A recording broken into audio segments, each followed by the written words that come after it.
مہاجر قومی موومنٹ کے سربراہ آفاق احمد صاحب نے سندھ اربن گریجویٹ فورم سے خطاب کے آغاز میں فوج کی حمایت اور ان کی پشت پر کھڑے ہونے کی بات کی تھی،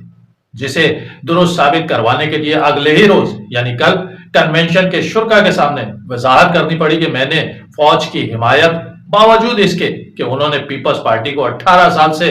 بدترین کرپشن اور بیڈ گورننس کے سندھ کی عوام پر مسلط کر رکھا ہے۔ شرکائے محفل سے پوچھنا پڑا کہ کیا میں نے حمایت کر کے غلط کیا تھا یا صحیح کیا تھا۔ سنیے انہوں نے اس حوالے سے کیا وضاحت کی۔ اتفاق سے جو پروگرام تھا وہاں پر بھی میں نے آغاز جو ہے وہ پاکستان کی افواج کی حمایت سے کیا تھا۔ میرا او بھائی مجھے یہ تو بتا دو کہ یہ ڈیسیشن غلط تو نہیں تھا؟ یہ بات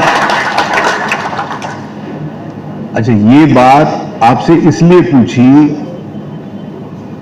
کہ کوئی یہ نہ سمجھے کہ یہ کوئی آفاق کا فیصلہ یا آفاق کی آواز تھی، یہ پوری قوم کی آواز ہے۔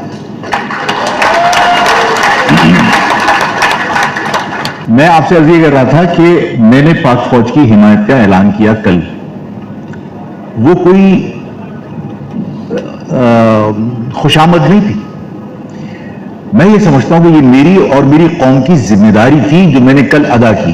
ایسے وقت میں آج میں یہ محسوس کرتا ہوں کہ اس ملک کے دفاع کے لیے پاکستان کی افواج کی پشت پر اس کے عوام کا ہونا ضروری ہے۔ اس وجہ سے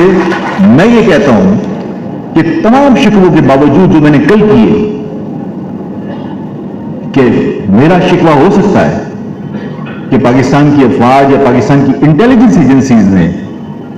ظاہر ہے یہاں کی جنرل لیڈرشپ کو اسمبلیوں میں جانے سے روکا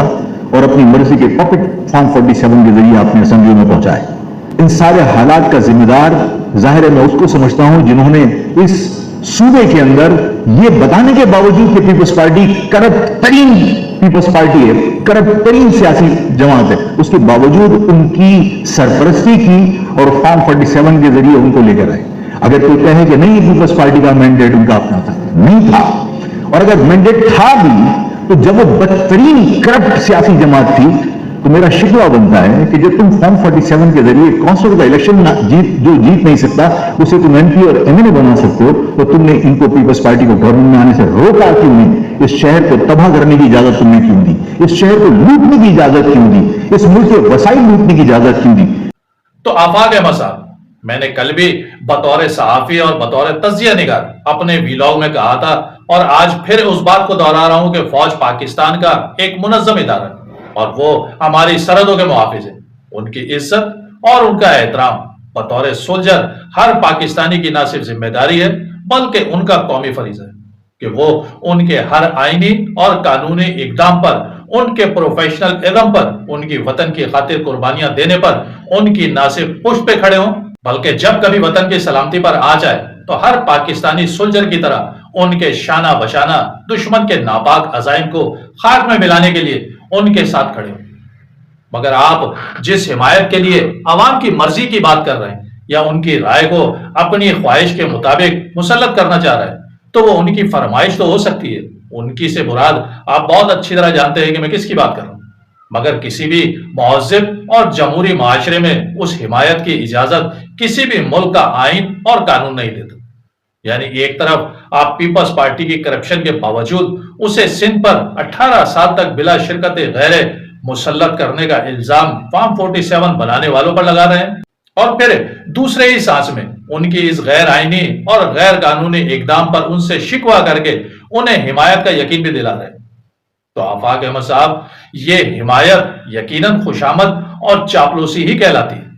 مگر اس حمایت سے ذاتی اور سیاسی فائدہ تو حاصل ہو سکتا ہے، مگر مہاجر عوام کو اور کراچی کو اس حمایت سے کچھ حاصل ہونے والا نہیں ہے۔ اور بدقسمتی سے یہ حمایت پاکستان کی ہر سیاسی اور مذہبی جماعت خود کو عوامی جماعت کہلوانے اور الیکشن کے ذریعے منتخب ہونے کا دعویٰ کرنے کے باوجود اس کوشش میں لگی رہتی ہے کہ ان کی حمایت بھی حاصل رہے اور ان سے وقتاً فوقتاً گلہ بھی کیا جاتا رہے۔ تو بنیادی طور پر یہ قصور ان کا نہیں ہے بلکہ سیاسی جماعتوں کے ڈی این اے میں ہی ملاوٹ ہے۔